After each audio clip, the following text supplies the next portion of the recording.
యెహెజ్కేలు గ్రంథము 24వ అధ్యాయము మొదటి వచనం నుంచి 14వ వచనం వరకు ఉన్నటువంటి సందర్భాన్ని మనమందరం కలిసి ధ్యానిద్దాం. వాస్తవానికి ఈరోజు ఈ వర్షానికి మందిరం ఉండదేమో అన్నట్టుగా అనుకున్నాను, కానీ మనం కూడుకోవడానికి ఈ రీతిగా అనుకూలమైన సమయం వస్తుందని ఊహించలేదు. మనం గత కొన్ని నెలలుగా యెహెజ్కేలు గ్రంథాన్ని ధ్యానిస్తూ ఉన్నాం. ఈరోజు యెహెజ్కేలు గ్రంథం 24వ అధ్యాయం మొదటి వచనం నుంచి 14వ వచనం వరకు ఉన్నటువంటి ఈ లేఖన భాగాన్ని ఆరాధనలో భాగంగా మనం ధ్యానిద్దాం. మొదటి వచనం, 9వ సంవత్సరము 10వ నెల 10వ దినమున యెహోవా వాక్కు నాకు ప్రత్యక్షమై ఎలాగో సెలవిచ్చెను. నరపుత్రుడా, ఈ దినము పేరు వ్రాసి ఉంచుము, నేటి దినము పేరు వ్రాసి ఉంచుము. ఈ దినము బబులోను రాజు యెరూషలేము మీదకి వచ్చుతున్నాడు. దేవుడు యెహెజ్కేలుతో ఏమని చెబుతున్నాడు అంటే, ఒక తేదీ చెబుతున్నాడు. 9వ సంవత్సరము 10వ నెల 10వ దినమున యెహోవా వాక్కు నాకు ప్రత్యక్షమై ఎలా సెలవిచ్చెను. ప్రత్యేకించి ఒక రోజుని ప్రత్యేకంగా చెబుతూ, నరపుత్రుడా, ఈ దినము పేరు వ్రాసి ఉంచుము, నేటి దినము పేరు వ్రాసి ఉంచుము. ఈ దినము బబులోను రాజు యెరూషలేము మీదికి వచ్చుచున్నాడు. మనకు తెలిసినట్టుగా రాజుల 2వ గ్రంథము 26వ అధ్యాయాన్ని మనం చూసినప్పుడు 25వ అధ్యాయం మొదటి వచనం నుంచి నేను చదివి వినిపిస్తాను. అతని ఏలుబడిలో, అంటే రాజు అయిన సిద్కియా ఏలుబడిలో 9వ సంవత్సరం 10వ మాసం 10వ దినమందు బబులోను రాజైన నెబుకద్నెజరును అతని సైన్యం అంతయు యెరూషలేము మీదకి వచ్చి దానికి ఎదురుగా దిగి దాని చుట్టూను ముట్టడి దెబ్బలు కట్టిరి. ఎప్పుడంట? 9వ సంవత్సరము 10వ మాసము 10వ దినం. ఇప్పుడు 24వ అధ్యాయము మొదటి వచనం యెహెజ్కేలు గ్రంథం. 9వ సంవత్సరము 10వ నెల 10వ దినం. రెండు ఒకటేనా? వేరు. ఇక్కడ యెరూషలేము మీద దాడి జరుగుతూ ఉంటే యెరూషలేము మీదకి నెబుకద్నెజరు వచ్చి దాన్ని ముట్టడి వేస్తున్నాడు. అదే రోజు కేబారు నదీ ప్రదేశంలో ఉండేటువంటి తేలావీవ్ అనే ప్రాంతంలో ఉండేటువంటి ఆ చెరలో కాపురు ఉన్నటువంటి యూదుల మధ్య పరిచర్య చేస్తున్నటువంటి యెహెజ్కేలుతో దేవుడు చెప్తున్నాడు, నరపుత్రుడా, ఈరోజు తేదీ ఎంత అంటే 9వ సంవత్సరం 10వ నెల 10వ తేదీ. ఈరోజు వ్రాసిపెట్టు పుస్తకంలో. ఎందుకంటే బబులోను రాజు యెరూషలేము మీదకి వచ్చుచున్నాడు అని అక్కడ చెప్పేశాడు. బబులోను రాజు యెరూషలేము మీదకి వస్తున్నాడు అక్కడ చెప్పాడు.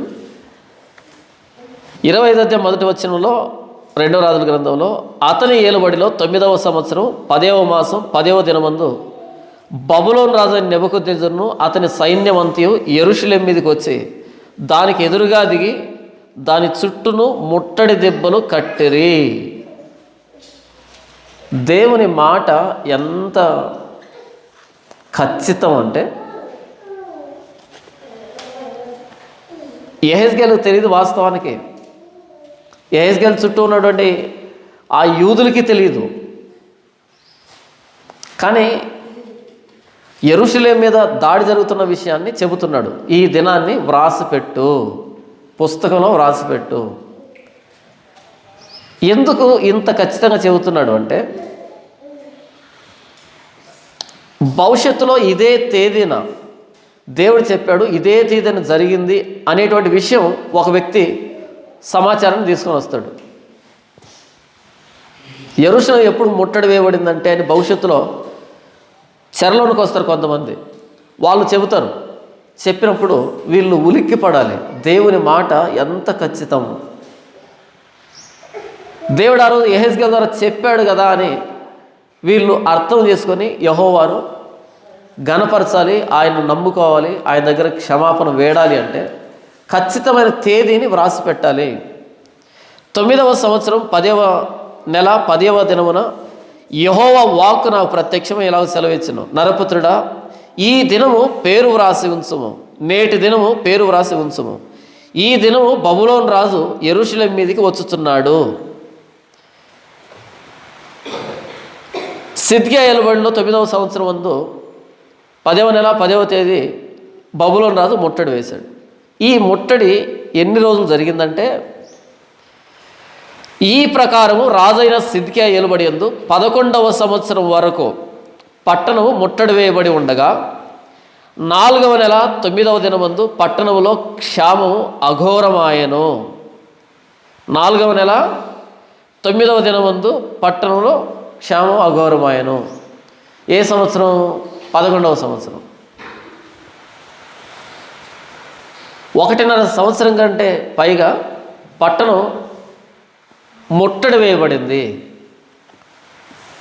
ఇప్పుడు 24వ అధ్యాయం యెహెజ్కేలు గ్రంథం 3వ వచనం నుంచి ఇంతకీ దేవుడు ఎందుకు నాశనాన్ని ప్రకటిస్తున్నాడు యెరూషలేము ప్రజలకు, యూదులకి అంటే, మరియు తిరుగుబాటు చేయు ఈ జనులను గూర్చి ఉపమాన రీతిగా ఇట్లు ప్రకటింపము.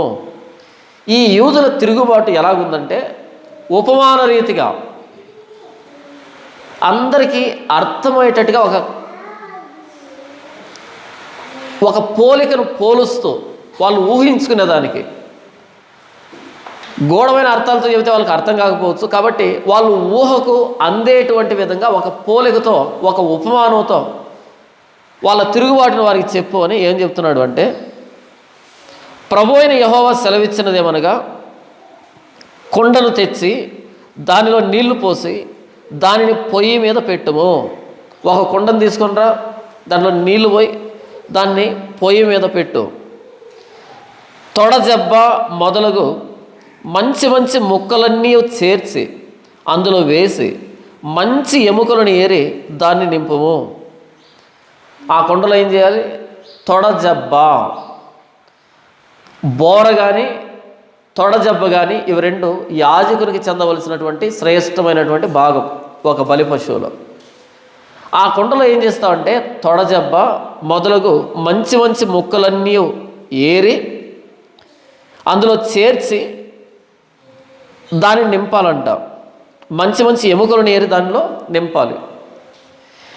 మందలో శ్రేష్టమైన వాటిని తీసుకున్నాము, అందున్న ఎముకలు ఉడుకునట్లు చాలా కట్టెలు పోగు చేయము.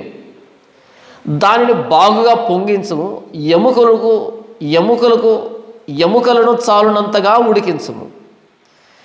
మంచి శ్రేష్టమైన పశువును తీసుకోవాలి, దాన్ని వధించాలి, మంచి మంచి ముక్కలు తీసి ఆ కుండలో వేసి ఎంతగా దాన్ని ఉడికించాలి అంటే దానిని బాగుగా పొంగించము, ఎముకలను చాలునంతగా ఉడికించము. ఎముకలు కూడా ఉడకాలి, ఎముకల్లో ఉండేటువంటి ఆ మూలుగని అలా అనగానే కిందొచ్చి పడాలి, అంతగా ఉడకాలి.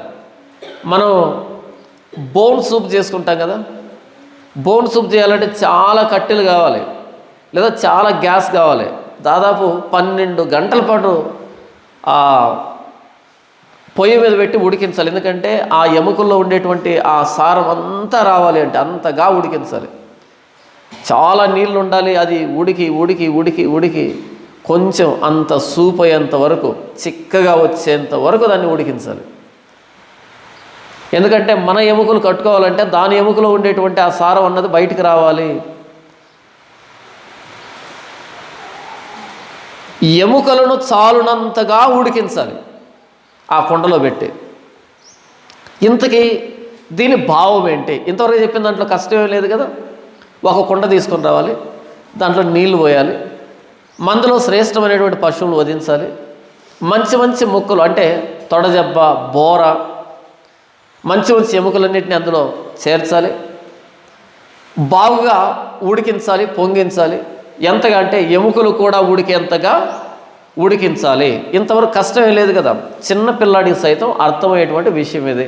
ఎందుకంటే మనం ప్రతిరోజు వంటను వండేటువంటి అనుభవం ఉంది కాబట్టి, వంట వండుతుంటే చూసే అనుభవం ఉంది కాబట్టి ఈ విషయం చెప్పగానే సులభంగా అర్థమైపోతుంది. ఉపమానం అంటే అతి సరళంగా అర్థం చేసుకునేటువంటి విధంగా చేసేటువంటి ప్రక్రియ ఇది. ఉపమానం అనేది ఒక పోలిక. ఇంతవరకు పోలిక అర్థమైంది.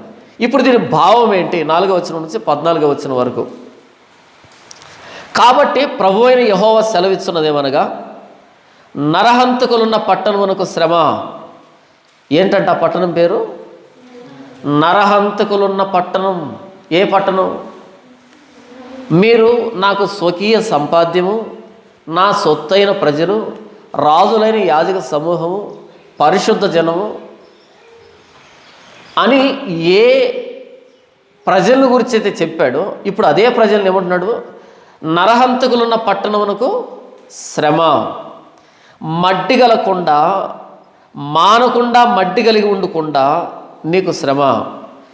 దేంతో పోలుస్తున్నాడు? యెరూషలేముని మట్టి కొండతో పోలుస్తున్నాడు. మడ్డి గల కొండ, మానకుండా మడ్డి కలిగి ఉండి కొండ నీకు శ్రమ. చీటి దాని వంతున పడలేదు. వండిన దాన్ని ముక్క వెంబడి ముక్కగా దానిలోండి తీసుకొని రమ్ము. ఆ ఉడికించబడిన దాన్ని ఏం చేయాలంట? ముక్క వెంబడి ముక్కని బయటకు తీసుకొని రావాలి. ఇంతకు ముక్కలు ఎవరు? మనం ముందు అధ్యాయాల్లో చూసాం. వాళ్ళు ఏమని చెప్పుకుంటున్నారు? ఈ యెరూషలేము అనేది పచన పాత్ర, మనము మాంసం అని చెప్పుకున్నారు. ఎక్కడ? 11వ అధ్యాయము యెహెజ్కేలు గ్రంథంలో 1వ వచనం నుంచి చదివి వినిపిస్తాను చూడండి. పిమ్మట ఆత్మ నన్ను ఎత్తి యెహోవా మందిరపు తూర్పు గుమ్మమునొద్దకు చేర్చి నన్ను దింపగా, గుమ్మపు వాకిట 25 మనుషులు కనబడిరి. వారిలో జనులకు ప్రధానులైన అజ్జూరు కుమారుడుగు యజన్యాయు, బెనాయా కుమారుడుగు పెలట్యాయు నాకు కనబడిరి. అప్పుడు ఆయన నాకు ఇలాగ సెలవిచ్చను, నరపుత్రుడా, ఈ పట్టణము పచన పాత్ర అనియు, మనము మాంసము అనియు, ఇండ్లు కట్టుకునే అవసరం లేదనియు చెప్పుకొనుచు ఈ పట్టణములో పాపము యోచించి దురాలోచన చేయవారు వీరే. ఈ 25 మంది ఏం మాట్లాడుకుంటున్నారు అంటే, నరపుత్రుడా, ఈ ఒకరికొకరు ఈ పట్టణం పచన పాత్ర. పచన పాత్ర అంటే పెద్ద వంట పాత్ర, వంట వండేటువంటి పెద్ద డేక్ష అంటారే, అండ అంటారే, ఇంతలా ఉంటుంది మందం, ఇనుపది. వీళ్ళేమనుకుంటున్నారు? ఈ పట్టణం పచన పాత్ర. మరి వీళ్ళెవరంట? మాంసము.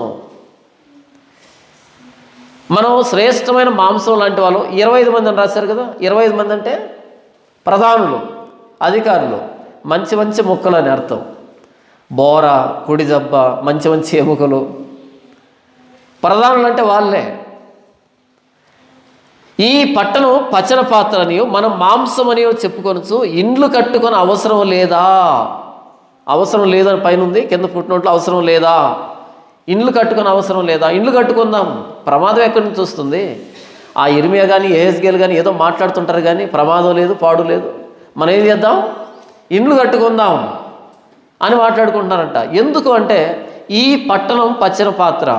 పచన పాత్రలో మాంసం ఎంత భద్రంగా ఉంటుందో మనం కూడా అంత భద్రంగా క్షేమంగా ఉంటాం. యెరూషలేము ప్రాకారం ఎంత దిట్టంగా ఉందో చూడు. మన సైనిక వ్యవస్థ ఎంత పటిష్టంగా బలంగా ఉందో చూడు. మన రాజు ఐగుప్తుతో చేతులు కలిపి మంచి పని చేశాడు కాబట్టి మనకు ఏదైనా కష్టం వస్తే ఐగుప్తు రాదా మన సహాయానికి? కాబట్టి ప్రమాదం ఎక్కడి నుంచి వస్తుంది? ఈ పట్టణం పచన పాత్ర, మన మాంసము.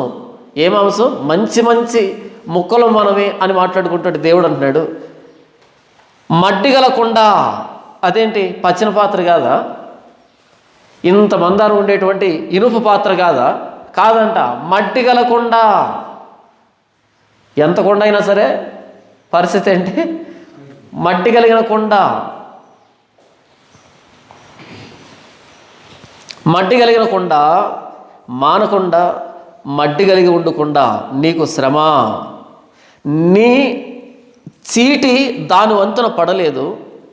వండిన దానిని ముక్క వెంబడి ముక్కగా దానిలోండి తీసుకొని రమ్ము. కొండలో వేసి ఉడికించినటువంటి మాంసంలాగా ఒక్కొక్కరిని బయటికి తీసుకొని రా. ఎవరు వీళ్ళు?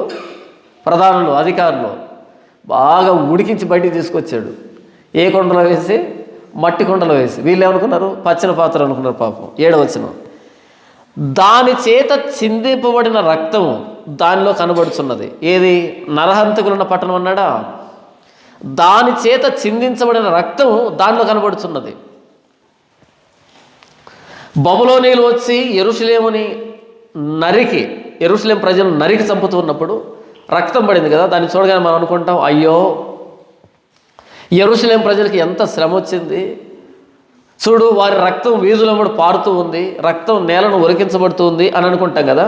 కానీ దేవుడు అంటున్నాడు, దాని చేత చిందించబడిన రక్తము దానిలో కనబడుతున్నది. బబులోనీయులు వచ్చి యెరూషలేం ప్రజలను చంపుతూ ఉన్నప్పుడు రక్తం ఎలా పడిందో, అంతకంటే ముందు యెరూషలేం ప్రధానులు యెరూషలేం ప్రజలను చంపారంట. దాని చేత చిందించబడిన రక్తం దానిలో కనబడుతున్నది. రాజైన మనషే ఎంతమంది నిరపరాధుల రక్తాన్ని ఒలికించాడో. ప్రవక్త అయిన ఇర్మియాను రెండింటిగా నరికి చంపించాడు, రంపంతో కోసి చంపించాడు. రాజైన మనషే నిరపరాధుల రక్తం ఒలికించబడింది. రాజుల చరిత్రను మనం చూస్తే ఎవరైతే ఎదురు తిరుగుతారో వాళ్ళని చంపి వాళ్ళ రక్తాన్ని ఒలికించినటువంటి చరిత్ర. నరహంతకులున్న పట్టణానికి శ్రమ, అధికారం కోసం, వారి సుఖం కోసం, వారి సౌఖ్యం కోసం అమాయకుల్ని, నిర్దోషుల్ని బలిగావించినటువంటి పట్టణం అది. నరహంతకులున్న పట్టణమునకు శ్రమ. దాని చేత చిందించబడిన రక్తము దానిలో కనబడుచున్నది. మట్టితో దాన్ని కప్పివేయునట్లు దానిని నేల మీద కొమ్మరింపక వట్టి బండ మీదనే దాన్ని చిందించెను. నేల మీద దాన్ని కప్పివేయకుండానట్లు. ఒకవేళ ప్రభుత్వానికో, పెద్దలకో, ఇరుగు పొరుగు వరకు భయపడ్డామనుకో, ఉదాహరణకు నేనే ఒక వ్యక్తిని నరికి చంపాను అనుకుందాం కాసేపు, లేదా కయీను హేబేలు చంపాడు. ఎవరైనా ఒక వ్యక్తిని చంపినప్పుడు ఆ రక్తం నేల మీద పడింది కదా, అటు ఇటు చూసి కాలుతో దాన్ని కప్పిపెట్టేస్తాం, లేదా శవాన్ని పాతి పెట్టేస్తాం. ఎందుకని? ఎవరైనా చూస్తారేమో, నేను చేసినటువంటి హత్య తెలిసిపోతుందేమో, నన్ను శిక్షిస్తారేమో అనేటువంటి ఆలోచనలో ఆ హత్యని దాచిపెట్టే ప్రయత్నం చేస్తారు. ఇప్పుడు టెక్నాలజీ బాగా డెవలప్ అయింది కాబట్టి రకరకాల కెమికల్స్ తీసుకు కడుగుతున్నారంట. ఈ మధ్య న్యూస్లో బాగా వచ్చిన విషయం ఏంటంటే, మనిషిని చంపడం, ముక్కలుగా నరకడం, చిన్న చిన్న బ్యాగులు కట్టడం, తీసుకుని వెళ్ళి ఇక్కడొకటి అక్కడొకటి విసిరి పడేస్తే ఏ మొక్క ఎవరిదో ఎవరికి తెలుసు.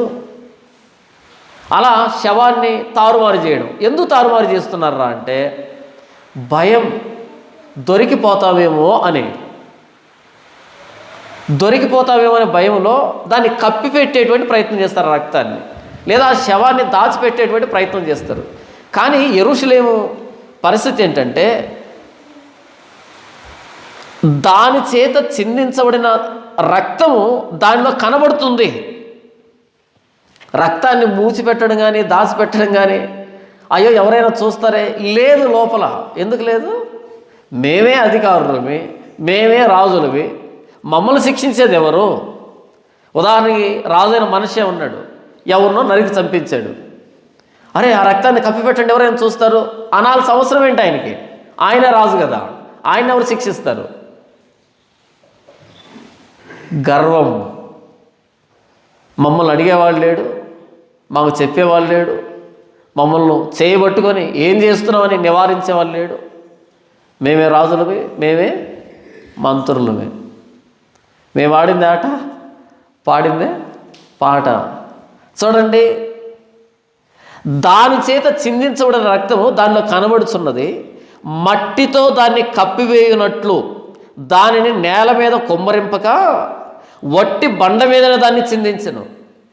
అదే నేల మీద చంపి ఉంటే మట్టితో ఇలా మట్టితో కప్పిపెడితే సరిపోయేది. కానీ ఎక్కడ నరికి చంపారంట? బండ మీద చంపితే ఎక్కడి నుంచో మట్టి తీసుకొచ్చి కప్పిపెట్టేంత ఉండదు కదా.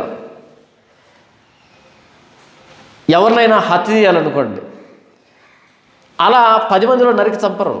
లేకపోతే ఎక్కడంటే అక్కడ చంపరు. వాడిని దూరంగా తీసుకుని వెళ్ళి, రహస్యంగా తీసుకుని వెళ్ళి, చాటుగా చీకట్లో ఎవరు తెలియకుండా అక్కడ చంపి మరలా అక్కడ పాతి పెట్టేసి, అంటే హత్య చేసేదానికి కూడా ఒక మర్యాద ఉంటుంది, గౌరవం ఉంటుంది. హత్య చేయాలన్నా సరే ఒక పద్ధతి ఉంటుంది. ఎక్కడ పడితే అక్కడ అంతెందుకు మనం కోడిని కోస్తాము, కోడిని ఎక్కడికి వస్తాం, ఎక్కడ పడితే అక్కడ కోస్తామంటే ఎక్కడో ఇంటి వెనకాలకు తీసుకుని వెళ్ళి, లేదా సందులోకి తీసుకుని వెళ్ళి, ఏదో పక్కకు తీసుకుని వెళ్ళి ఎక్కడో ఒక మూలను కోసి తర్వాత బయటకు తీసుకుని వస్తుంది దాన్ని కోసేదాన్ని. కోడినే ఎక్కడ పడితే అక్కడ కోయం మనం. కానీ యెరూషలేమంట మట్టితో దాన్ని కప్పివేయనట్లు దానిని నేల మీద కుమ్మరింపక వట్టి బండ మీదనే దాన్ని చిందించాను. ఎంత ధైర్యము! ఎవరు చూస్తారని లేదా? ఆ రోజు కయీను హేబేలును కొట్టి చంపాడు. ఈ విషయం ఆదాముకు తెలుసా? ఈ విషయం హవ్వకు తెలుసా? ఎవరికి తెలియదు. కానీ ఎవరు స్పందించారు? దేవుడు స్పందించాడు. ఏమని స్పందించాడు? నీ తమ్ముని రక్తము నీ చేతిలో నుండి త్రాగినటువంటి నేలలో నుండి నీ తమ్ముని రక్తం నాకు మొరపెడుతూ ఉంది. నీ తమ్ముని రక్తం నేలలోంచి నాకు మొరపెడుతూ ఉంది. దాని అర్థం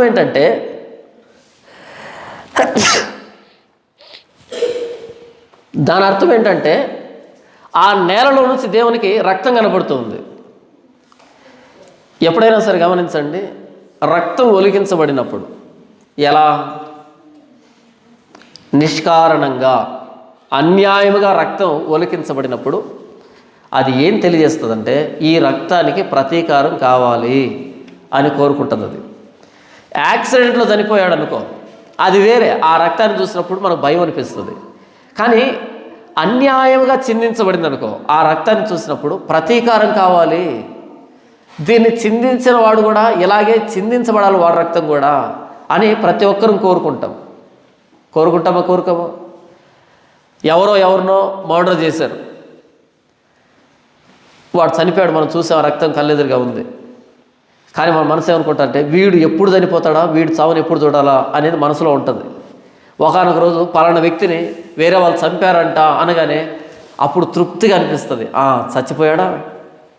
ఎందుకంటే అన్యాయంగా చిందించబడిన రక్తం అది ప్రతీకారం కోసం కేకలు వేస్తుంది. నీ తమ్ముడైన హేబేలు రక్తం నేలలో నుండి నాకు మొరపెట్టుచున్నది అనంటే దేవుడు కనబడుతూ ఉంది. దాన్ని చూసిన ప్రతిసారి ప్రతీకారం చేయబడాలి అని కోరుకుంటుంది ఆ రక్తం. మనలాగా నోరుండి ప్రభువా నాకు ప్రతీకారం చేయని కాదు, దాన్ని చూడగానే మన కోపం వస్తుంది, అంతే, రోషం అనిపిస్తుంది. కనుక దేవుడు స్పందించాడు, కయీను నీ తమ్ముడు ఎక్కడా? ఎందుకు అడుగుతున్నాడు ఆయన? తన స్వరూపంలో చేయబడిన మానవుడిని మనం దాడి చేసినప్పుడు ఆ స్వరూపంలో ఉన్నటువంటి దేవుడి మీద దాడి, మానవుడి మీద దాడి జరిగిందంటే దేవుడి మీద దాడి జరిగినట్టు, దేవుని రూపం మీద స్వరూపం మీద దాడి జరిగినట్టు. అందుకని నరహత్య చేయకూడదు అని రాయబడింది. కానీ మనోళ్ళు ఏం చేశారు తెలుసా? జీవహింస చేయకూడదు అని. మనోళ్ళు ఏం చేశారు? జీవహింస చేయకూడదు అని బైబిల్లో లేదు, నరహత్య చేయకూడదు అని. దేవుడే ఆకాశ పక్షుల్ని, సముద్రపు మత్స్యాలని, భూమృగాలని, పశువుల్ని ఇచ్చి ఆకుకూరలను ఇచ్చినట్టుగా ఇచ్చాను, మీరు తినండి అన్నాడు. తినమన్నప్పుడు తినాలి, ఇష్టం లేకపోతే వద్దు. అంతెందుకు మనం మార్కెట్ వెళ్ళి తోటకూర, పాలకూర, చొక్కాకు, మెంతాకు, కోయిటాకు, ఏంటి ఆకులు ఉంటాయి కదా, అందరికీ అన్ని ఆకులు నచ్చుతాయా? ఒక్కొక్కరికి ఒక ఆకు నచ్చుతుంది. నాకు కోయిటాకు నచ్చదు అనుకో, చిచ్చి కోయిటాకు ఎట్ట తింటున్నారు మీరు, అసలు మనుషులేనా అంటే, మరి చొక్కాకి ఎలా తింటున్నావు, నువ్వు అసలు మనిషివేనా అని అనరు. రెండు ఆకులే, కాకపోతే ఒకటికి ఒకటి నచ్చుతుంది, ఇంకొకటికి ఇంకొకటి నచ్చుతుంది, ఇంకొకటి రెండు నచ్చుతాయి. అందరికీ అన్ని కూరగాయలు నచ్చవు. చెప్పండి, కాకరకాయ అంటే ఎంతమందికి ఇష్టం? కొంతమంది కాకరకాయ చూడగానే ప్రారంభమైనట్టు ఉంటుంది. మీకు తెలుసా ఉచ్చికాయ అని ఒకటి ఉంటుంది, ఉచ్చికాయ తెలుసా మీకు? ఉసిరికాయ కాదు, ఉచ్చికాయ ఉంటుంది. అది ఈరోజు తిన్నామనుకో 4 రోజులు నాలుక మీద నుంచి చేదు పోదు. ఎందుకు తింటారా దాన్ని అంత చేత్తో అంటే, కడుపులో నులి పురుగులు ఉంటాయి చూసారా, వాళ్ళు తింటారు. గతి లేక తినాలి, ఇక వేరే గతి లేదు కాబట్టి. ఈరోజు తింటే అది ఎంత ఉడకబెట్టు, ఎంత మసాలా వేయి, ఏమైనా నీ ఇష్టం, తేనెలో ముంచి నానబెట్టు దాన్ని 4 రోజుల వరకు నాలుగు మీద నుంచి చేదు పోనే పోదు అది. మనకెంత దారుణంగా ఉంటే మరి చిన్న నులి పురుగులు ప్రాణం ఎంత,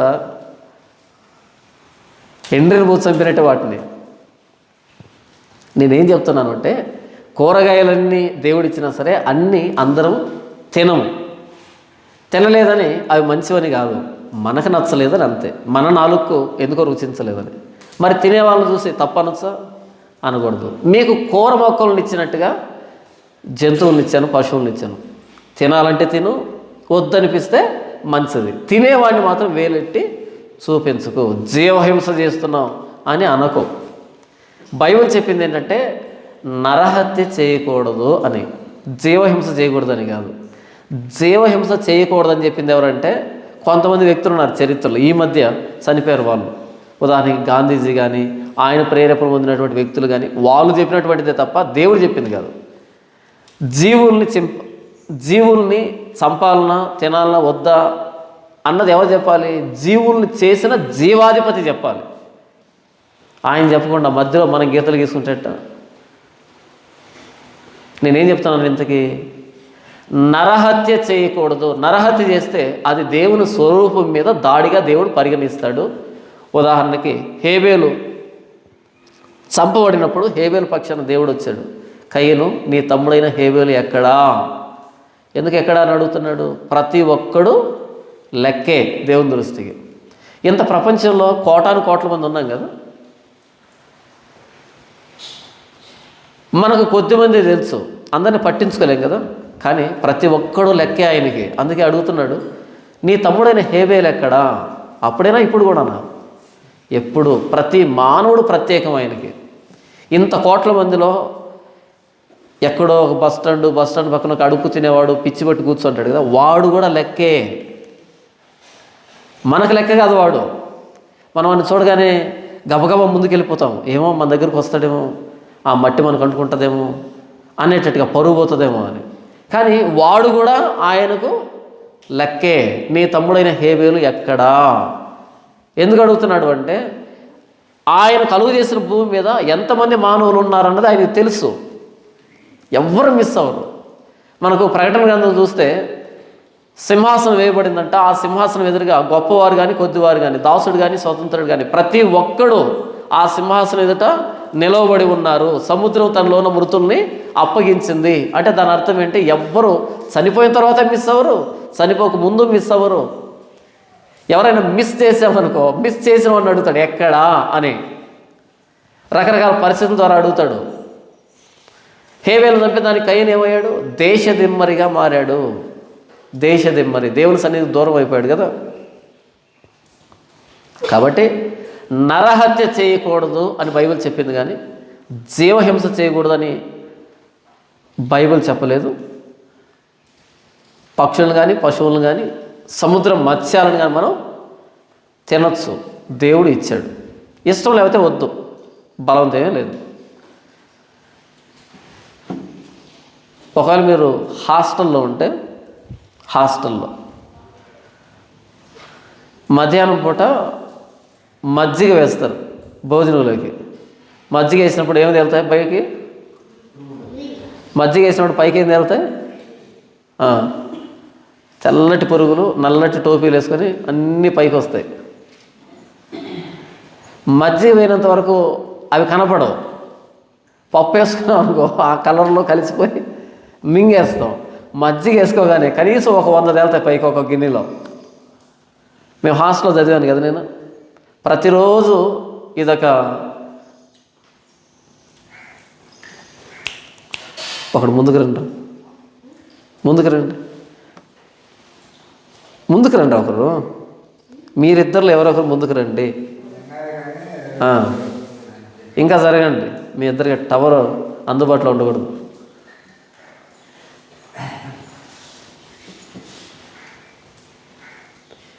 అలా హాస్టల్లో భోజనం చేసేటప్పుడు పురుగులు పైకి తేలుతాయి. మజ్జిగ వేసుకోలేదనుకో ఆ పప్పులో కలిసిపోయి రసంలో కలిసిపోయి లోపలికి వెళ్ళిపోతాయి. ఒకవేళ జీవితంలో నేను జీవహింస చేయను, నేను ఎంతసేపు ఆకుకూరలు కాయగూరలు తింటా అంటే మంచిది, తప్పేం కాదు, తినొచ్చు అని ఒక తీర్మానం చేసుకున్నాడు అనుకో, మనం తినేటువంటి భోజనంలో ఎన్ని పురుగులు ఉన్నాయని ఎవరికి తెలుసా? మనం తినే కూరగాయల్లో పురుగులు లేవా? కూరగాయలు తింటామా? ఆకుకూరలు తింటామా? ఆకుకూరల మీద చిన్న చిన్న పురుగులు ఉంటాయా మనకు కనబడకుండా? తినవా? తినేస్తాం. మరి జీవహింస కాదు. జీవహింస చేయకూడదు అంటే ఇక ఆకుకూరలు కూడా వండుకోకూడదు, అరటి పండ్లు కూడా తినకూడదు. మొన్న ఎవరో పెట్టారు, అరటి పండు కొంచెం మెత్తబడింది, దాన్ని అలా తీసి స్లైడ్ మీద వేసి మైక్రోస్కోప్లో పెట్టి చూస్తే పెద్ద పెద్ద పురుగులు ఇలా ఉంటున్నాయి, ఏది మైక్రోస్కోప్లో.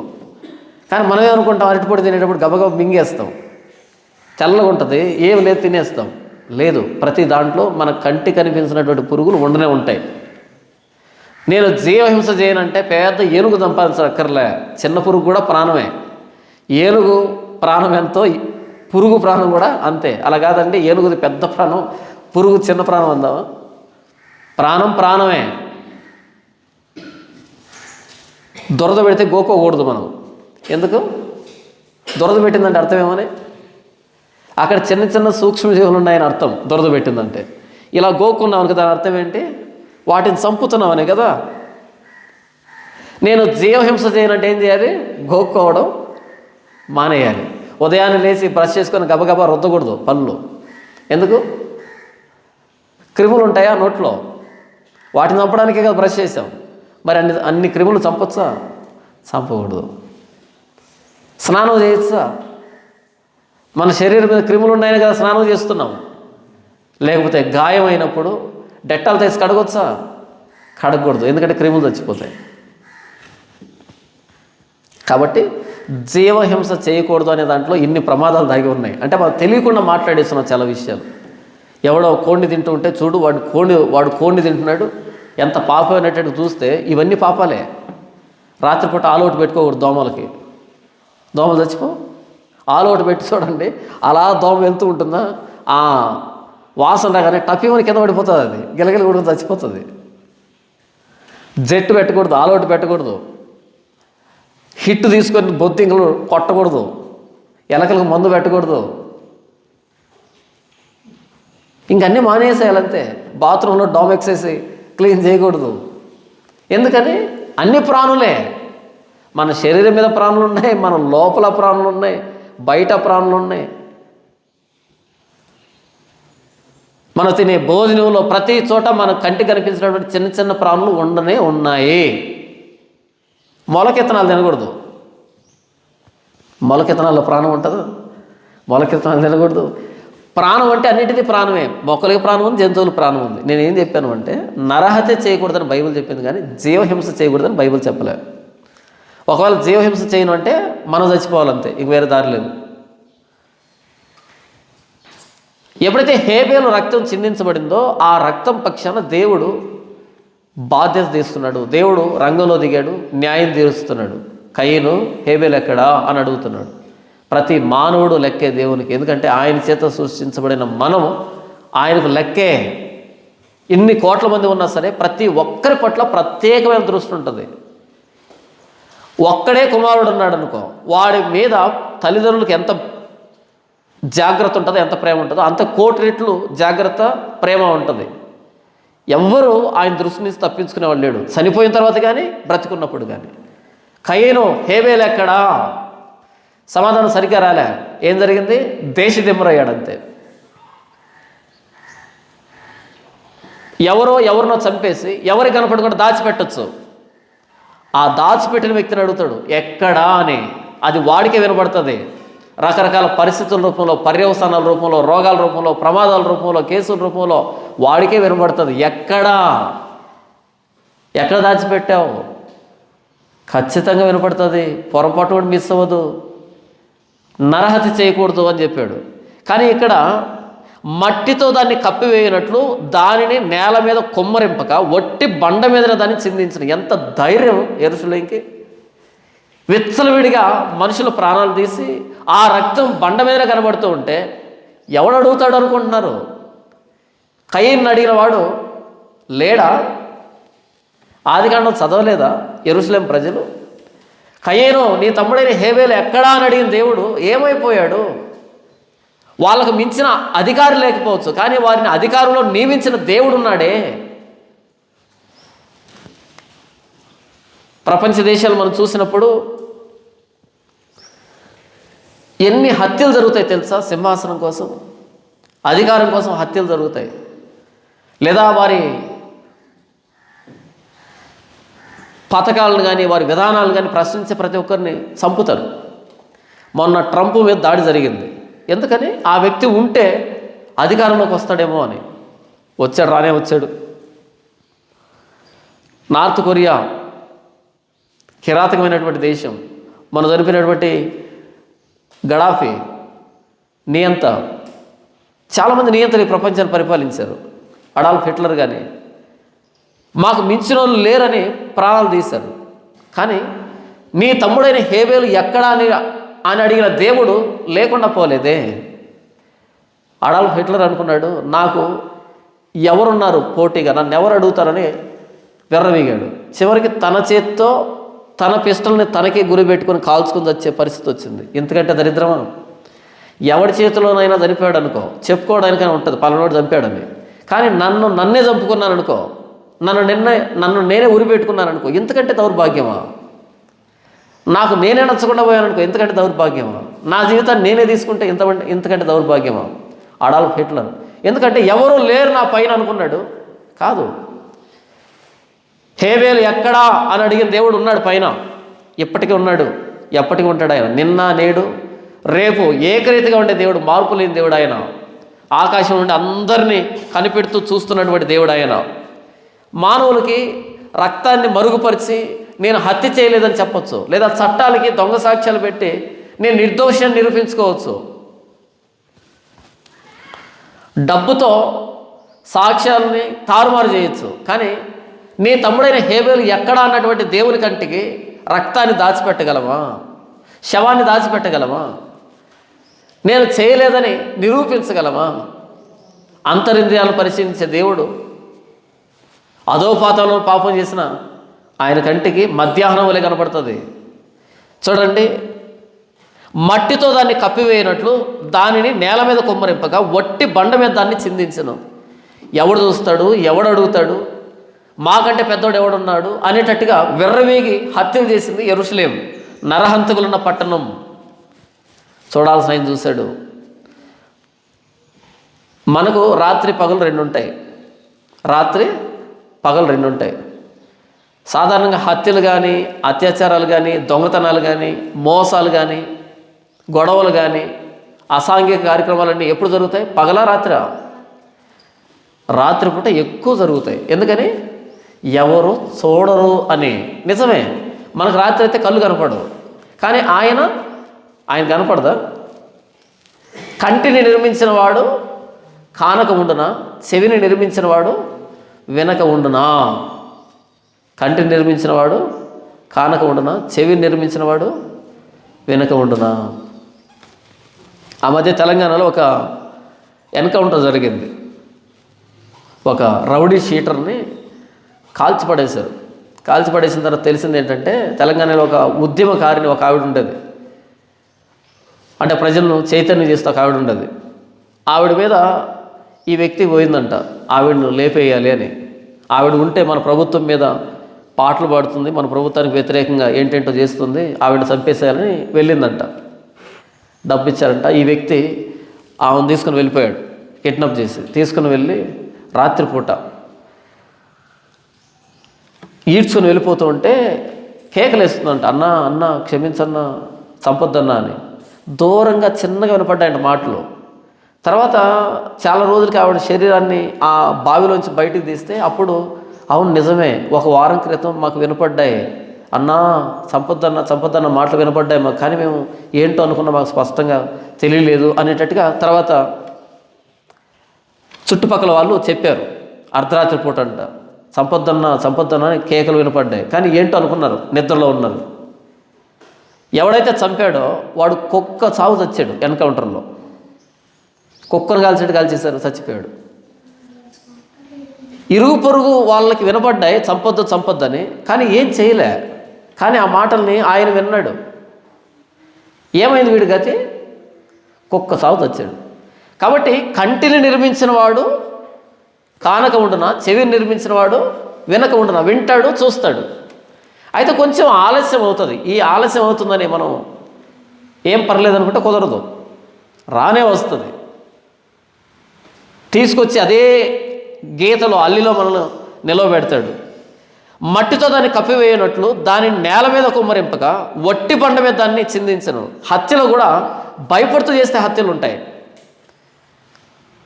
బహిరంగంగా ఎవడు నన్ను అడుగుతాడని చేసేటువంటి అహంకారపూరితమైనటువంటి హత్యలు కూడా ఉంటాయి. యెరూషలేము ఆ రెండవ కేటగిరీ. నరహంతకులున్న పట్టణమునకు శ్రమ అని. చూడండి 8వ వచనం.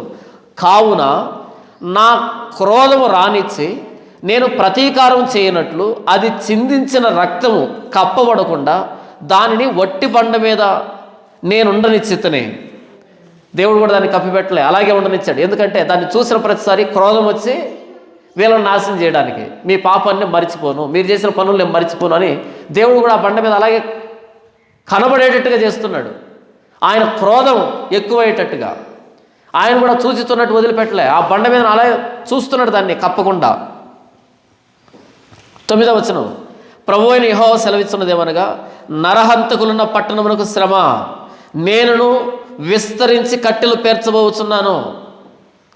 ఎలాగైతే యెహెజ్కేలు మీకు ఉపమాన రీతిగా ప్రకటించాడో, కొండ కింద కట్టెలు పేర్చి ఎముకలు ఉడికేంతగా కట్టెలు పేర్చి దాన్ని ఉడికించాడో, నేనును మీకు కట్టెలు పేర్చబోతున్నాను. ఆ కొండ పరిస్థితి ఏంటో, ఆ కొండలో ఉన్న ఎముకల పరిస్థితి ఏంటో, ఆ కొండలో ఉన్న మాంసం పరిస్థితి ఏంటో, మీ పరిస్థితి కూడా అదే. నేను కూడా కట్టెలు పేర్చబోతున్నాను, మీకు చితి పేర్చబోతున్నాను. ఈ పట్టణం పచ్చిన పాత్ర, మనకు ప్రమాదం రాదని, మనం మాంసం అని విర్రవీగుతున్నటువంటి అధిపతులారా, అధికారులారా, నరహత్య చేసిన వారులారా, నేను మీకు కట్టెలు పేర్చబోతున్నాను. యెహెజ్కేలు కట్టెలు పేరిస్తేనే ఎముకలు కూడా ఉడికిపోయేంతగా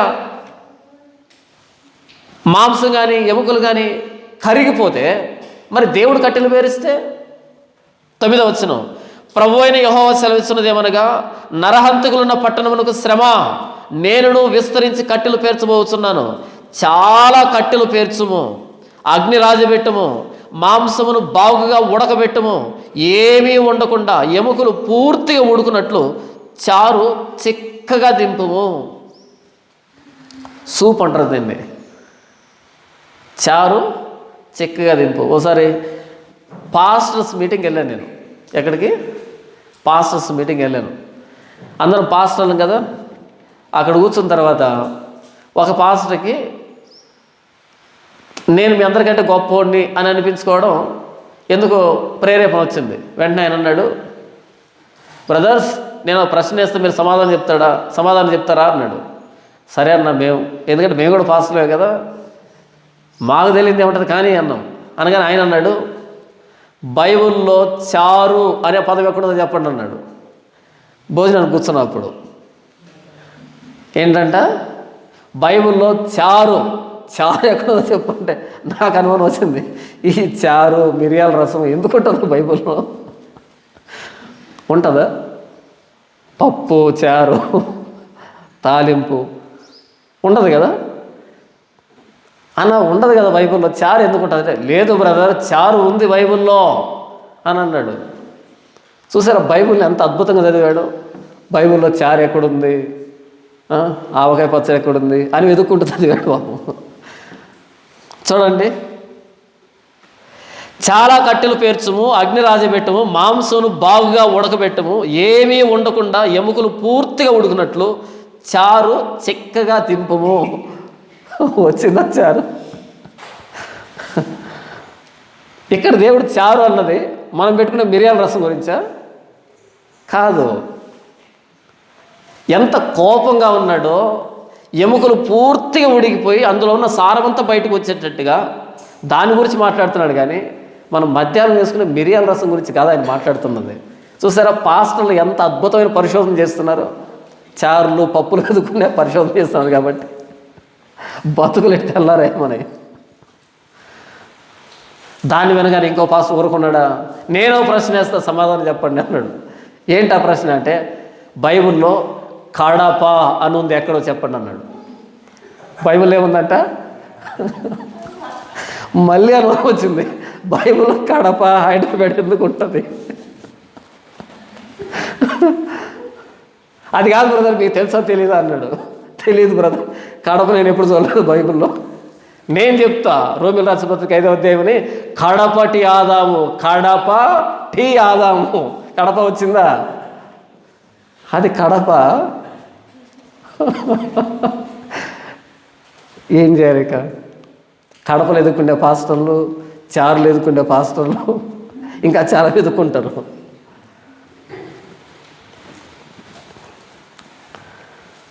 బైబిల్లో ఒక మాట ఉంది, యెహోవా ఏమైతే చెప్పాడో నోవహు అట్లు చేసెను అని.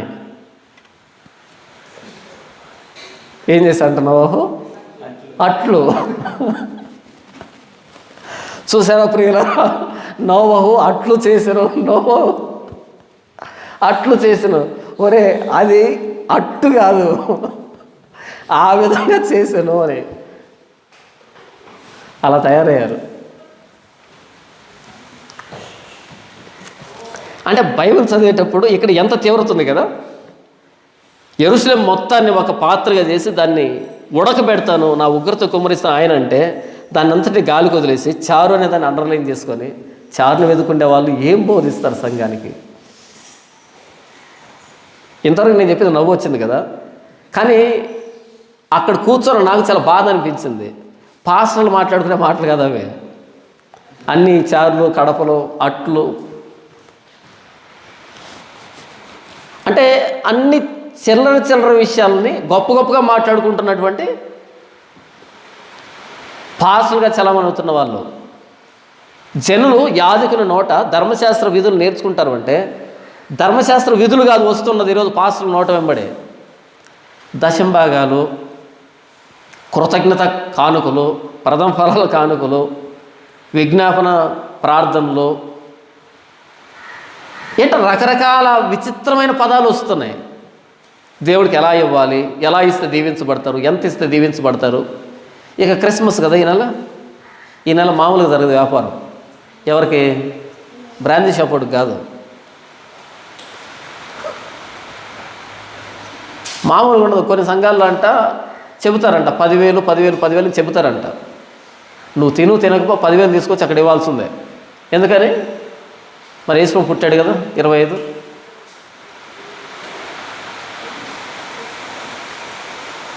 ఇక్కడ వ్రాయబడినటువంటి ఆ తీవ్రత ఏంటి, ఇందులో మనం వెతుక్కున్నటువంటి పదం ఏంటి? 11వ వచనం, తరువాత దానికి తగిలిన మస్టును మట్టియు పోవునట్లు అది వేడి అయి మెరుగుపట్టు వరకు వట్టి చట్టి పొయ్యి మీదనే ఉంచుము. ఈ మొత్తం ఉడికించిన తర్వాత దానికి తగిలిన మస్టును మట్టియు పోవునట్లు అది వేడి అయి మెరుగుపట్టు వరకు వట్టి చట్టి పొయ్యి మీదనే ఉంచుము. ఆ మొత్తం అంతా ఒలికించిన తర్వాత మాంసం ముక్కలన్నీ బయట తీసిన తర్వాత వట్టి చట్టిని పెట్టి దానికి అంటినటువంటి మస్టు, ఆ మడ్డి అంతా పోయేటట్టుగా, అది మెరిసేటట్టుగా మంట పెట్టాలంట. ఇప్పుడు చెప్పండి, ఎంతసేపు మంట పెడితే మడ్డి కుండ మట్టి పోతుంది? చూడండి మరొకసారి. తరువాత దానికి తగిలిన మస్టును మడ్డియు పోవునట్లు. కొండ ఏంటి ఇంతకది? మట్టి కుండ. ఏం పోవాలంట దానికి? దానికి తగిలిన మస్టు, దానికి ఉన్నటువంటి మడ్డి రెండు పోవాలంట. పోతాయా? ఒకవేళ వెండితోనో, ఇత్తడితోనో, ఇనుముతోనో, దేంతోనో చేసుంటే, రాతితో చేసుంటే మట్టి పోతుంది. కాలి కాలి కాలి ఒక తెట్టులాగా, ఒక లేయర్ లాగా ఫామ్ అయి అలా పడిపోతుంది. ఆ వేడికి మెరుస్తుంది. కానీ ఇక్కడ దేవుడు ఏం చెప్తున్నాడు? ఆ మట్టి కూడా పోయేటట్టుగా వేడి చేయంటున్నాడు. పొయ్యి మీద పెట్టి వట్టి చట్టి పొయ్యి మీదనే ఉంచము. ఇప్పుడు చూడండి 12వ వచనం, అలసట పుట్టు వరకు ఇంతగా శ్రద్ధ పూచుకొని నన్ను దాని విస్తారమైన మస్టు పోదాయను. ఎంతవరకు కాల్చాడంట? అలసట వచ్చేసింది ఈయనకి. ఇక మంట పెట్టి పెట్టి పెట్టి అలసట వచ్చేసింది. కానీ దాని విస్తారమైన మస్టు మట్టి రెండు పోవట్లే. చేసిందే మట్టితో ఎక్కడికి పోతుంది? ఎందుకు పోతుంది? పోదు. అలసట పుట్టు వరకు ఇంతగా శ్రద్ధ పుచ్చుకొనిను దాని విస్తారమైన మస్టు పోదాయను, మస్టుతో కూడా దానిని అగ్నిలో వేయము. సరే, ఇక అది పోదు, కానీ ఆ మస్టుతో పాటు ఆ కొండని అగ్నిలోనే కాల్చి పడేసాయి, ఇంకా పగలగొట్టేసాయి అని అంటున్నాడు. అంటే యెరూషలేం పాపం అనేది ఎంత కాల్చినా పోదంట. గోధుమల్ని రోకట వేసి దంచితే, రోట్లో వేసి దంచితే దాని పొట్టు పోతుంది పైన. కానీ మూర్ఖుడిని రోకట వేసి దంచితేనంట, రోట్లో వేసి దంచితే మూఢత్వం పోదంట. గోధుమలు దంచితే ఏమవుతుంది? పొట్టు పోతుంది. కానీ మూర్ఖుని వేసి దంచితే మూర్ఖత్వం పోతుందా? పొట్టు గోధుమ మీద ఉంటుంది కాబట్టి పోతుంది. మూర్ఖుడికి మూర్ఖత్వం ఎక్కడ ఉంటుంది? ఇదిగో చేతిలో ఉందంటే చెయ్యి తీసేయచ్చు, కాళ్ళు ఉందంటే కాళ్ళు తీసేయచ్చు. ఎక్కడ ఉంటుంది మూర్ఖత్వం? మొత్తం నిలువెల్లా ఉంటుంది, అది పోదు. గోధుమలు రోట్లో వేసి దంచితే పొట్టు పోతుందేమో, కానీ మూర్ఖుడిని రోట్లో వేసి దంచితే మూర్ఖత్వం పోదంటాడు జ్ఞానైన సొలొమోను. అలాగే యెరూషలేముకు ఉన్నటువంటి మస్టు, దాని అపవిత్రత అన్నది ఎంత వేడి చేసినా సరే అది విడిపోదు, అంతగా పెనవేసుకుపోయింది వాళ్ళతో. వారి జీవితంలో భాగమైపోయింది పాపం చేయడం అన్నది. కాబట్టి ఇక మీదట ఆ మాలిన్యాన్ని, మస్టుని యెరూషలేం ప్రజల నుంచి తీసివేయడం అసాధ్యం కాబట్టి పగలగొట్టేసే వాళ్ళని అంటున్నాడు. చూడండి 13వ వచనం, నీకు కలిగిన అపవిత్రత నీ కామాతురతయే, నిన్ను శుభ్రపరచుటకు నేను పూనుకొనినను నీవు శుభ్రపడకపోతివి. నా క్రోధమును నీ మీద తీర్చుకుని వరకు నీవు శుభ్రపడక ఉందువు. నేను ఇక నిన్ను మంటల్లో వేసేంత వరకు నీకు బుద్ధి రాదు. మా పెద్ద మగవాడు చెప్తూ ఉండే, పునికిని పుట్టిన బుద్ధి పిడకల దాకా పోదంట. పిడకలు ఎప్పుడు వస్తాయి ముఖం మీదకి? మనం పోయినప్పుడు కదా. అంటే పిడకల ముఖం మీద పెట్టేంత వరకు పోదంట. అంటే అప్పుడు పోతుందా? ఇంతకు చచ్చిపోయినప్పుడు పునికిని పుట్టిన బుద్ధి పోదు, అంతే. పిడకల ముఖం మీద పెట్టినా పోదు, అంతే. నా క్రోధమును నీ మీద తీర్చుకుని వరకు నీవు శుభ్రపడకుందు, నేను నిన్ను కాల్చేంత వరకు నీకు శుభ్రత అనేది రాదు, అంతే. ఎందుకు కాల్చాడు ఆయన? అలసట పుట్టేంతవరకు ఎందుకు కాల్చాడు? ఏదో ఒక సమయంలో అది ఊడిపోతుందేమో మస్టు అని. ఊడిందా? ఓడలేదు. ఎందుకు దేవుడు మనకు శ్రమలను ఇస్తాడు? ఎందుకు దేవుడు మనల్ని శ్రమల ద్వారా నడిపిస్తాడు అని అంటే, నేను నిన్ను పుటం వేసి తిని, వెండిని వేసినట్టు కాదు, ఇబ్బంది అనే కొలిమిలో నిన్ను పరీక్షించి తిని అంటాడు. ఇబ్బంది అనే కొలివి ఎందుకు మన జీవితంలో వస్తుంది? మనల్ని పరీక్షించడానికి, మనలో ఉన్న మస్టుని తీసివేయడానికి. శ్రమలు వస్తున్నాయంటే దాని అర్థం దేవుడు విడిచిపెట్టాడని కాదు, దేవుడు మనల్ని శుద్ధీకరిస్తున్నాడు. మన మస్టుని, మన మడ్డిని, మన మాలిన్యాన్ని మన జీవితంలో నుంచి, మన ఆలోచన నుంచి తీసివేయడానికి రకరకాల శ్రమల్ని అనుమతిస్తాడు. శ్రమ మనల్ని శుద్ధీకరించడానికి తప్ప మనల్ని నాశనం చేయడానికి కాదు. అయితే మనం శుద్ధీకరించబడకపోతే ఇక చేసేదేమీ లేదు, మంటలో కొండ కూడా వేసి కాల్చి పడేయడమే. 14వ వచనం, యెహోవానైన నేను మాట ఇచ్చి ఉన్నాను, అది జరుగును, నేనే నెరవేర్చెదను. నేను వెనుక తీయను, కనికరింపను, సంతాపపడను. నీ ప్రవర్తనను బట్టి, నీ క్రియలను బట్టి నీకు శిక్ష విధించబడును. ఇదే యెహోవా వాక్కు. యెరూషలేం ప్రజలతో అంటున్నాడు చూడండి. ఎప్పుడు ఇది? 9వ సంవత్సరం 10వ నెల 10వ తేదీ. ఆ రోజు చెబుతున్నాడు. అప్పటికి ఇంకా పట్టణం పట్టుబడింది తప్ప ఇంకా దాని మీద ఒక్క బాణం కూడా ప్రయోగించబడలే, ఒక్క ఖడ్గం కూడా దూయబడలేదు.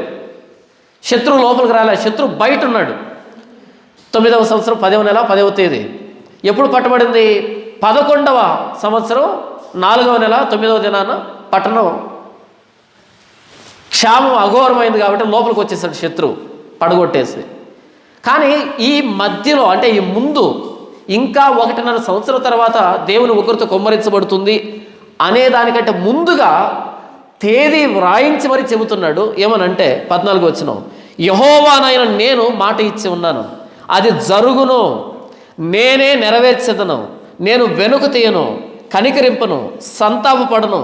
నీ ప్రవర్తనను బట్టి, నీ క్రియలను బట్టి నీకు శిక్ష విధించబడును, ఇదే యెహోవాకు. ముందుగా ఎందుకు ప్రకటిస్తున్నాడు అంటే, ఇలా యెరూషలేము ప్రజలు నాశనం కావడం దేవునికి ఇష్టం లేదు కాబట్టి మీ మస్టుని, మీ మాలిన్యాన్ని తీసివేసుకోండి, మీకు కలిగిన అపవిత్రతను తీసివేసుకోండి, నేను మిమ్మల్ని కనికరిస్తాను.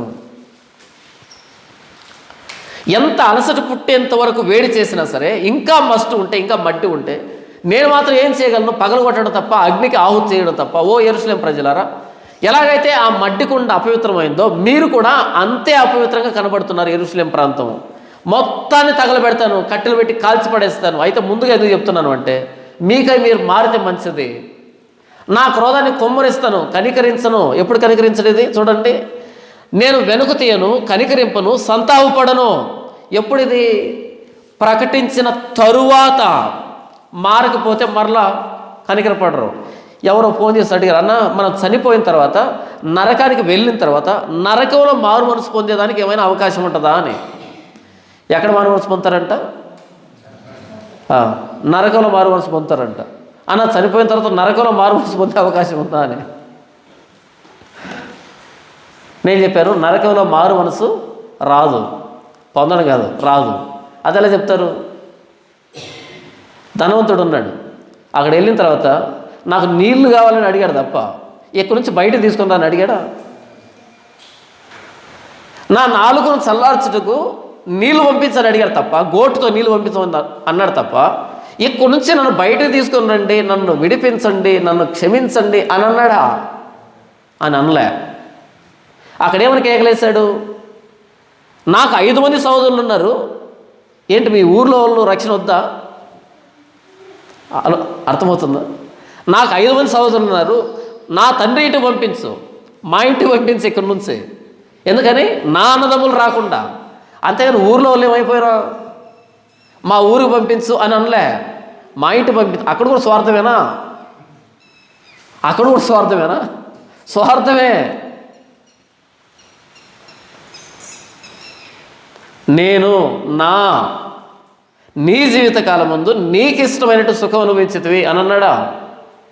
నరకానికి పోయిన తర్వాత నా మారిందా? నా ఇష్టం అనేది మారిందా? మారలే. నా తండ్రి ఇంటికి పంపించు, నాకు 5 సహోదరులు ఉన్నారు, నా అంతా నరకమే.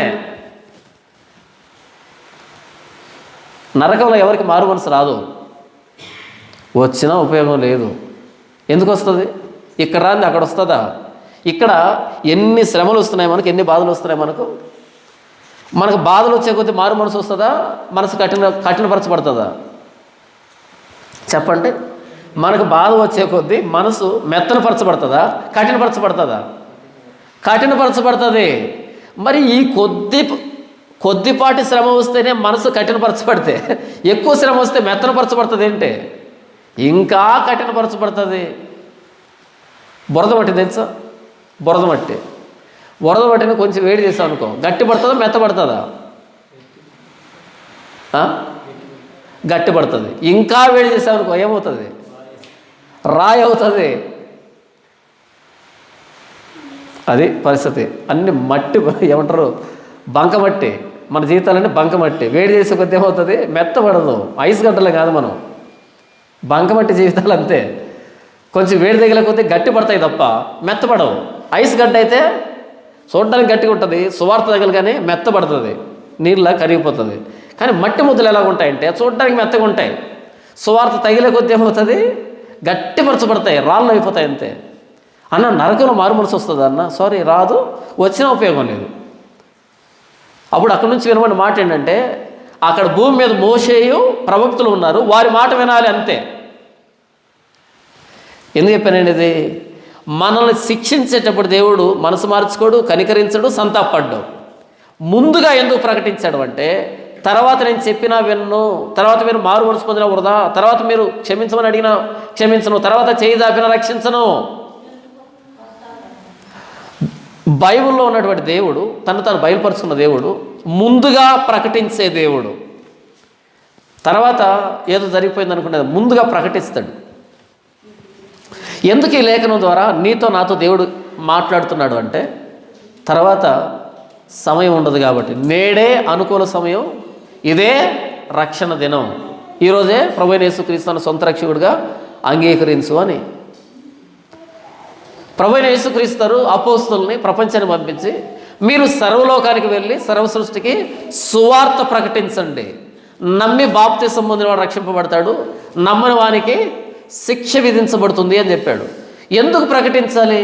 ఎందుకు ప్రకటించారు? ఎందుకు ప్రకటింపజేశాడు అంటే, మనం తప్పించబడాలి అని. రేపు చచ్చిన తర్వాత నరకం ఎదురుగానే నాకు తెలీదు ఇలాంటిది ఉంది అని అంటే కుదరదు. ఎందుకంటే సువార్తలో నరకం అంతర్లీనంగా ఉంటుంది. నమ్మి బాప్తిసం పొందినవాడు రక్షింపబడతాడు, నమ్మని వానికి శిక్ష విధించబడుతుంది. రక్షణను గురించి చెప్పాలి, శిక్షను గురించి చెప్పాలి. అదే సువార్త అంటే. ఈరోజు ఏమైంది? శిక్షణ గురించి లేదు. యేసుప్రభు దగ్గరికి వస్తే పిల్లలు పడతారు, యేసుప్రభు దగ్గరికి వస్తే కలిసి వస్తుంది, యేసుప్రభు దగ్గరికి వస్తే కడుపులో గడ్డలు కరుగుతాయి. శిక్ష లేదా? శిక్షణ గురించి చెబితే రారంట, భయం అంట జనాలకి. ఎంత భయమో కదా. నరకాన్ని గురించి ప్రకటిస్తానంట, జనాలు రారంట, వారి మనోభావాలు దెబ్బతింటాయంట. ఏం దెబ్బతింటాయి? రేపు మొత్తంగా కాలిపోతారు. అప్పుడు పరిస్థితి ఏంది? ఇక నరకం ఏం చూపించట్లా, మనం చెబుతున్నాం అంతే. అక్కడ నరకం ఎదురవుతుంది. అప్పుడు మనోభావాలు దెబ్బతినవు, మొత్తం మనిషే కాలిపోతాడు. నరకమున వారి పురుగు చావదు, అగ్ని ఆరదు. సువార్త అంటే రక్షణ ఉంటుంది, సువార్త అంటే నరకం ఉంటుంది. ప్రభువైన యేసుక్రీస్తు మరణ సమాధి పునరుద్ధానాలను అంగీకరిస్తే రక్షింపబడతాం. ఆయన సువార్తను వెక్కిరిస్తే నాశనానికి వెళ్తాం.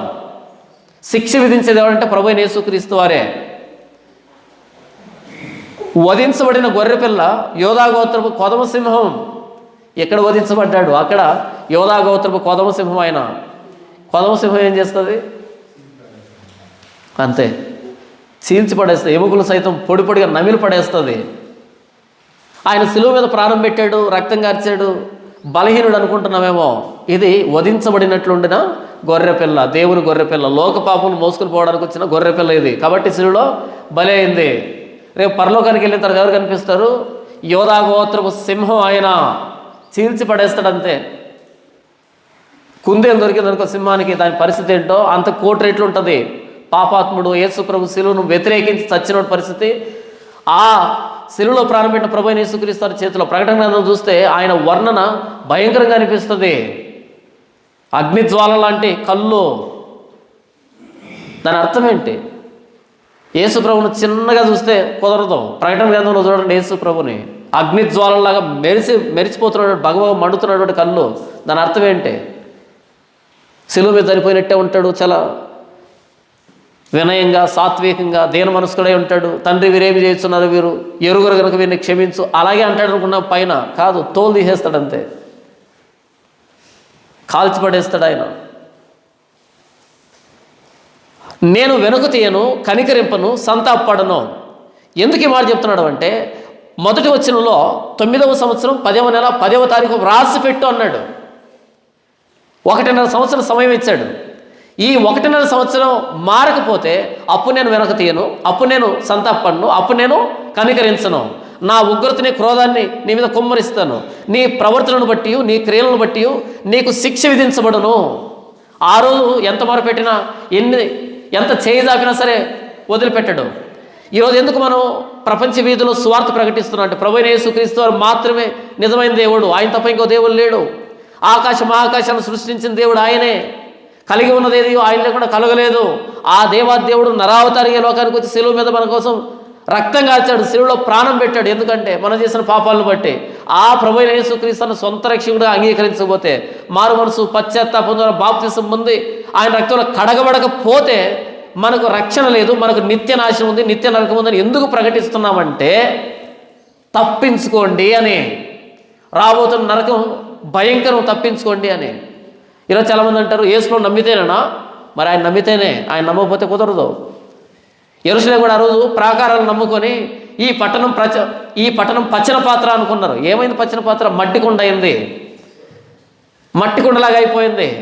దేవుడికి మించి కాదు మనం నమ్ముకుంటున్నటువంటి సిద్ధాంతాలు, ధర్మాలు, మతాలు, ఇవన్నీ మనం పెట్టుకున్నాం అంతే. మన తృప్తి కోసం, మనల్ని మనం కప్పిపుచ్చుకోవడం కోసం మనం పెట్టుకున్నటువంటి అదే అంటాడు చూస్తావా, మురికి గుడ్డల వలె ఆయను, మా నీతి క్రియలన్నీ మురికి గుడ్డల వలె ఆయను.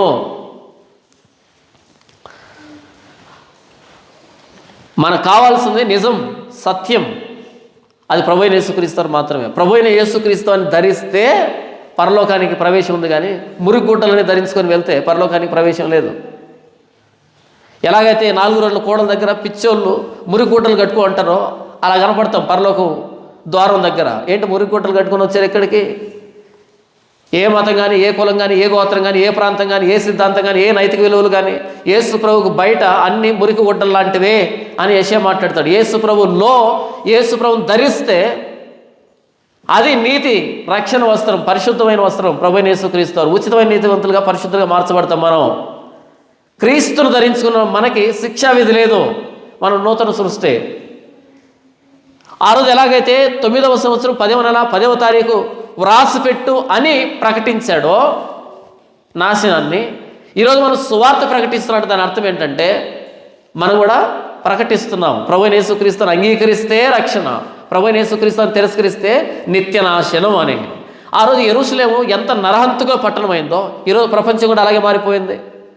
నీతిమంతులు లేడు, ఒక్కడు లేడు. అందరూ పాపం చేసి దేవుడు అనుగ్రహించిన మహిమను పొందలేకపోతున్నారు. ఎవరి సామర్థ్యం చొప్పున వాళ్ళు పాపం చేస్తూనే ఉన్నాం, దోషం చేస్తున్నాం, అతిక్రమం చేస్తూనే ఉన్నాం. ఆ రోజు యెరూషలేమునే వదిలిపెట్టకపోతే ఈరోజు మనల్ని ఎందుకు వదిలిపెడతాడు? ఆ రోజు యెరూషలేము మట్టితో కప్పబడకుండా రాతి మీద ఒలికించిన రక్తాన్ని, ఈరోజు మనం చేస్తున్న పాపాలన్నీ దేవుని కళ్ళెదురుగా కదా. ఆయన ఆకాశంలో నరులందరినీ తేరి చూస్తున్నాడు అని అంటాడు. ఆయన కంటి కనబడినటువంటి సృష్టం లేకపోతే మనం చేస్తున్న పాపాలన్నీ పట్ట పగులు ఆయన కళ్ళెదురుగా చేస్తున్నాం. మనుషులు తెలియకపోవచ్చు, దేవుడి తెలీదా? తెలుసు. మరి మనల్ని శిక్షించడా? శిక్షిస్తాడు, ఉగ్రతను కుమ్మరిస్తాడు. అయితే ప్రభువైన యేసుక్రీస్తు సువార్త ఏం చెబుతుందంటే, ప్రభువైన యేసుక్రీస్తుని ఎవరైతే అంగీకరిస్తారో వాళ్ళు రక్షింపబడతారు. మనమందరము స్వభావ సిద్ధముగా దైవ ఉగ్రతకి పాత్రులమే. అయితే ప్రభువైన యేసుక్రీస్తు ఆయన రక్తాన్ని మనం ఆశ్రయించినప్పుడు మనం రక్షింపబడతాం. ఎందుకు 9వ సంవత్సరంలో ప్రకటింపజేశాడు అంటే 11వ సంవత్సరంలో వచ్చే ఉగ్రతను తప్పించుకోవడానికి. ఎందుకు ఈరోజు మనం వీధుల్లో ప్రభువైన యేసుక్రీస్తు సువార్త ప్రకటించబడుతుందంటే చచ్చిన తర్వాత వచ్చేటువంటి నరకాన్ని తప్పించుకోవడానికి. చచ్చిన తర్వాత కాదు మారు మనసు వచ్చేది, చావకు ముందు వస్తుంది మారు మనసు అనేది. ప్రభువైన యేసుక్రీస్తు శిలువను బట్టి వస్తుంది మారు మనసు అనేది. ఉపద్రవంలో ఎవరికి మారు మనసు రాదు, నరకంలో ఎవరికి మారు మనసు రాదు. ఇప్పుడే బ్రతికుండగానే ప్రభువైన యేసుక్రీస్తు శిలువను బట్టి, ప్రభువా నా కోసం నీ శిలువలో ప్రాణం పెట్టావు, నన్ను క్షమించు, నా పాపాలు క్షమించు. ఇది మారు మనసు, పశ్చాత్తాపం. రాబోతున్నటువంటి ఉగ్రత నుంచి మనల్ని తప్పించడానికి దేవుడు తీసుకున్నటువంటి తీర్మానం, ప్రణాళిక ఏంటి అంటే చూడండి, రోమీయులకు రాసిన పత్రిక 5వ అధ్యాయం 9వ వచనం. కాబట్టి ఆయన రక్తము వలన ఇప్పుడు నీతిమంతులుగా తీర్చబడి మరింత నిశ్చయముగా ఆయన ద్వారా ఉగ్రత నుండి రక్షింపబడదుము.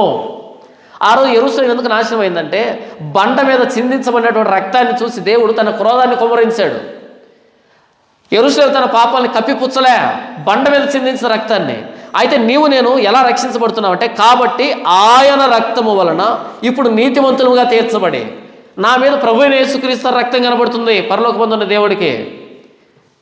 ఆ రోజు యెరూషలేము చేసినటువంటి ఆ హత్య రక్తం కనబడింది కాబట్టి యెరూషలేము నాశనం అయితే, ఈరోజు నా మీద ప్రభువైన యేసుక్రీస్తు రక్తం కనబడుతుంది కాబట్టి నేను రక్షించబడుతున్నాను, క్షమించబడుతున్నాను, ఇంకను బట్టగట్టగలిగి బ్రతుకుతున్నాను సమాజంలో. కారణం ఏంటంటే నా మీద యేసు ప్రభు రక్తం ఉంది కాబట్టి.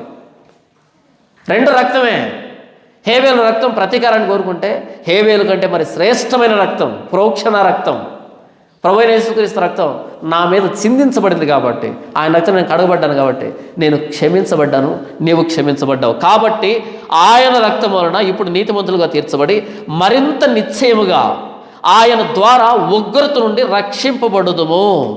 ఏలైనగా శత్రువులమై ఉండగా ఆయన కుమారుని మరణం ద్వారా మనము దేవునితో సమాధానపరచబడిన ఎడల సమాధానపరచబడిన వారమై ఆయన జీవించుట చేత మరి నిశ్చయముగా రక్షించబడుదుము. అంతేకాదు మన ప్రభువైన యేసుక్రీస్తు ద్వారా మనము దేవుని యందు అతిశయపడుచున్నాము. ఆయన ద్వారానే మనం ఇప్పుడు సమాధాన స్థితి పొంది ఉన్నాము. ఎందుకు 9వ సంవత్సరం ప్రకటింపజేసాడు యెహెజ్కేలు ద్వారా అంటే సమాధానపడండి అని. అయితే వాళ్ళు సమాధాన పడలే, సావును కొని తెచ్చుకున్నారు. అయితే మనకి సువార్త ఎందుకు ప్రకటించబడిందంటే సమాధాన పడండి అని. నా మట్టుకు నేను సువార్తను అంగీకరించాను, అంగీకరించేటట్టుగా ఆయన చేశాడు. ప్రభువైన యేసుక్రీస్తు వారిని బాప్తిస్మ రూపేణ అంగీకరించేట్టుగా ఆయన చేశాడు. నాకు దేవునికి మధ్య సమాధాన స్థితి ఉంది. నా ఉగ్రత నా మీద నిలిచలేదు. ప్రభువైన యేసుక్రీస్తు రక్తాన్ని బట్టి నా ఉగ్రత నా నుంచి తొలగిపోయింది. ఇది సువార్త అంటే. నశించుచున్న వారికి సిలువను గూర్చిన వార్త వెర్రితనం, కానీ రక్షించబడుతున్న మనకు దేవుని శక్తి. నశించుతున్న వారికి సిలువను గూర్చిన వార్త వెర్రితనం. ఈరోజు నాకు ప్రభువైన యేసుక్రీస్తు సిలువ దేవుని శక్తి అని అనిపిస్తుందంటే నేను రక్షించబడ్డాను, రక్షణలో ఉన్నాను అని అర్థం. దీన్ని బట్టి మనం ప్రభువుని గణపరుద్దాం, ఆరాధిద్దాం. తండ్రి, ఇంతవరకు యెహెజ్కేలు గ్రంథం 24వ అధ్యాయం ద్వారా మీరు మాట్లాడినటువంటి మాటలకి మీకు వందనాలు. నరహంతకులు ఉన్న యెరూషలేం పట్టణం మట్టి కలిగినటువంటి కొండ, మస్టు. ఆ మస్టు ఎంత కాల్చినా సరే పోలేదు కాబట్టి ఆ కొండ పగలగొట్టబడింది, అగ్నికి ఆహుతయింది. మట్టితో కప్పబడకుండా రక్తాన్ని బండ మీద ఒలికించి పాపాలని బహిరంగంగా చేస్తూ వచ్చారు, విచ్చలవిడిగా ప్రవర్తిస్తూ వచ్చారు. మానని కామాతురత కలిగిన వారే మానని నరహత్యలు చేస్తూ బ్రతుకుతూ వచ్చారు. నాయన, వారి మీద ఉగ్రత కుమరించబడింది. మీ ప్రకటన విన్నా సరే మారు మనసు రాలే. అయితే నా వీధిలో, నా ప్రాంతంలో, నా ఇంట్లో ప్రభువైన యేసుక్రీస్తు సువార్త ప్రకటించబడింది.